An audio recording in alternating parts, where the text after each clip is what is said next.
풍성한 삶의 기초반을 마치며 정행숙의 간증. 2016년 하반기 우리 가정에 많은 변화가 오게 되며 모든 것을 아시고 조치해 주시는 주님은 풍성한 삶의 기초반으로 초대하여 주시며 복음의 증인의 삶에 대하여 말씀하여 주시는 시간을 허락해 주셨다. 또한 교회의 지체분들과 한 주제로 나누고 믿음의 선한 싸움을 함께 싸워가며 응원하며 주님의 몸된 교회 강서 침례교회의 공동체로 더 깊숙이 들어오는 시간까지 허락하여 주셨다. 결론적으로는 내게 주님의 허락하심은 가장 완전하심을 보여주신 14주간의 시간이었다. 풍성한 삶의 기초반을 시작하며 자신의 연약함을 자랑하는 시간을 첫 모임시 가졌다. 저마다 각자의 삶 속에 하나도 똑같지 않은 다양한 연약함의 모습이 있었다. 이 시간 난 2016년 9월부터 2017년 2월 초까지 남편의 복음으로의 부르심, 함께 마음을 나눌 수 있었던 동생의 열방으로의 부르심, 어리지만 작지만 복음은 완전하기에 13세의 하은이가 선교사의 부르심 앞에 응답하며 공동체의 학교인 헤브론 원형학교로의 부르심으로 나아가며 공교롭게 집안 안에 노 어머니와 세 아이들과 남게 되었다. 2016년 이 사항을 맞이하게 되며 여호와는 나의 목자시니 내게 부족함이 없으리로다. 그가 나를 푸른 풀밭에 누이시며 쉴만한 물가로 인도하시는도다.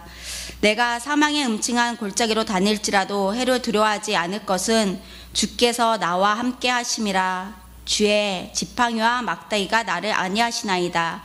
시편 23편 말씀을 약속의 말씀으로 주시며 주님은 나에게 동일한 부르심으로의 가정 안에서의 복음이 실제되는 나가 있는 자나 동일한 영광의 시간이라 말씀하시며 온전한 신뢰에 대하여 말씀하셨다.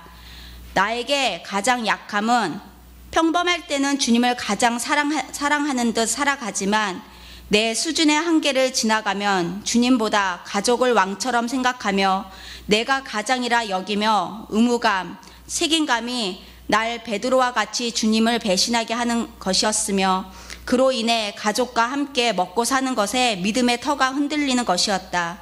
이 약함을 고백하며 또한 이때 주신 주님 마음을 나누며 온전한 신뢰, 일을 하고 안 하고의 행위가 중요한 것이 아닌 내 안에 가족 부분과 먹고 지내는 것에 대하여 주님께 온전한 신뢰의 관계가 되어질 때까지는 기도의 자리와 예배의 자리에 있을 것을 결단하였다. 전처럼 어느 정도 기도하다 힘드니 내가 내 맘대로 일을 하고 내 맘대로 삶의 주권을 취하지 않기로, 무엇을 하더라도 주께 기도하고 말씀대로 순종하여 나가기로 결단했다. 그러나 몇 주 지나지 않아 난 터가 흔들려졌다. 때로는 차비가 없어 모임 자리에 나가질 못하고, 때로는 병원에 가야 하는 식구들이 있는데 병원을 갈 수가 없고, 일주일에 한 번씩 서산을 오가는 아이의 차비가 없게 되어지고, 주님 구하게 되어질 때 결국 난 주님을 신뢰함 없이 불안한 마음이 극에 달하며 당일 급여를 주는 일당일을 나가 급한 불을 껐다. 여전히 보이지 않는 주님보다 보이는 사항이 더 큰 나였다. 또한 이런 상황일 때 난 여전히 주님을 경외함보다는 이런 나를 평가하고 바라보는 사람들의 시선이 먼저였다.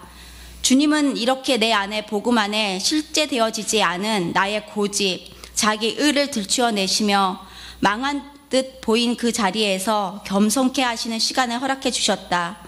주님은 이때 불러주신 이 풍성한 삶의 기초반을 통하여 파도 가운데 요동치는 내게 손을 내밀어 주시는 시간이었다. 수업 진행을 위해 미리 가정에서 과제를 하며 말씀이 결론되어지는 시간이었고, 스스로에게 그렇지 하며 말씀이 나를 주장하는 시간이 되었다. 또한 일주일에 한 번씩 만나 예습반 공가로 듣는 전도사님의 말씀은 말씀의 진리 위에 더욱 든든히 주님의 권능을 입혀주시는 시간이었다. 요동치는 마음, 터가 흔들리는 마음에 생각이 나를 지배하려 할 때 말씀은 주를 바라보게 하셨고, 신실하신 주님은 기도와 말씀으로 인도하시며 어깨에 석회가 생겨 밤마다 진통에 손을 잘 못 쓰게 되며 정말 부러진 날개와 꺾어진 다리가 달게 해주시는 은혜를 갖게 하셨다. 일마저 내 마음대로 할 수 없게 되자 처음 주님 주신 말씀 그대로 선한 목자 되신 주님을 바라보며 풍성한 삶의 말씀을 되새기며 하루하루를 지냈고 이 말씀이 나를 살게 하였다. 이후 2달여 동안 나는 몸이 여기저기 안 좋아 몸도 지치고 가족들도 독감에 2달 넘게 돌아가며 아팠다. 그러나 나의 주권을 올려드린 이후의 사항은 더 이상 날 흔들리게 할 수 없었다.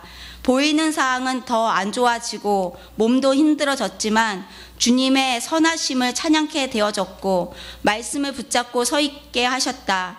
이 순간부터 주님은 내가 기대했던 것보다 더 크게 일하셨다.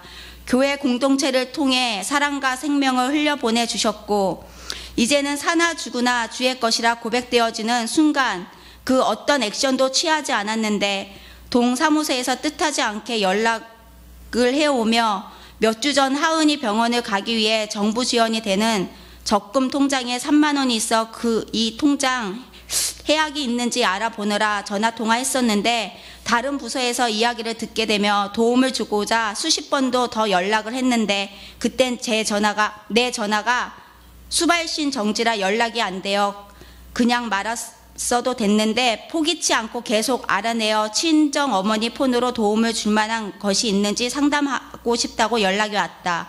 정말 주님이 하셨다. 이 일로 방학 기간 아이들 간식이 허락되어졌고 하은이 다리 교정 깔창 신발이 허락되어졌다. 정말 놀라웠다. 내 뜻이 아닌 주님께 모든 주권을 맡기고 말씀을 붙잡는 순간 진리가 결론이 된 순간 주님은 내가 생각할 수 없는 일을 행하여 주셨다. 무엇보다 이 보이는 기적과 같은 일보다 내 안에 주님을 온전히 신뢰함에 대하여 인쳐 주시는 시간이었다. 나는 할 수 없는 자인데 주님이 이 복음을 살아내게 인도해 주신다. 끝까지 추적하시어 주님 아닌 것을 제하시고 주님만 낫게 하신다. 게다가 복음을 살아내도록 완전하고 안전한 조치를 해놓으신다. 이 풍성한 삶의 기초반을 통해 안다 생각했던 복음의 증인에 대해 말씀으로 하나하나 다시 마음판에 새기고 아멘으로 화답하게 하시는 시간이었고 주님이 내가 근거되어 믿음의 터를 잡았던 처소를 주님의 말씀이 근거가 되어 흔들리지 않는 반석 위에 세우게 하시는 믿음의 결단의 시간이었다. 이 시간이 없었으면 또 나 혼자였으면 난 아마도 보이는 상황과 환경 가운데 수없이 요동치며 힘들어 했을 것이다.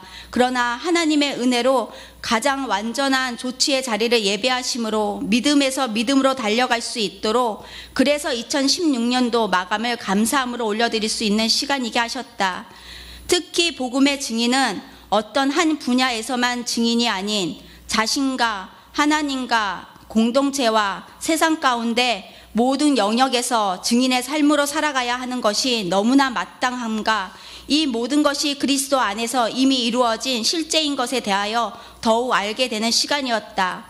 11번째 만남 중 그리스도 닮아가기에서 하나님을 닮는 것이 우리 인생의 목적이며 그리스도 안에서 공동체가 함께 지어져 가며 복음을 먼저 받은 자들은 누구나 본이 되는 역할을 해야 함이 계속하여 묵상되어진다. 감히 나를 본 받으세요. 나는 말할 수 없는 자이지만 내 안에 사시는 예수 그리스도로 말미암아 예수 생명을 살아낼 수 있는 자가 된 것이다.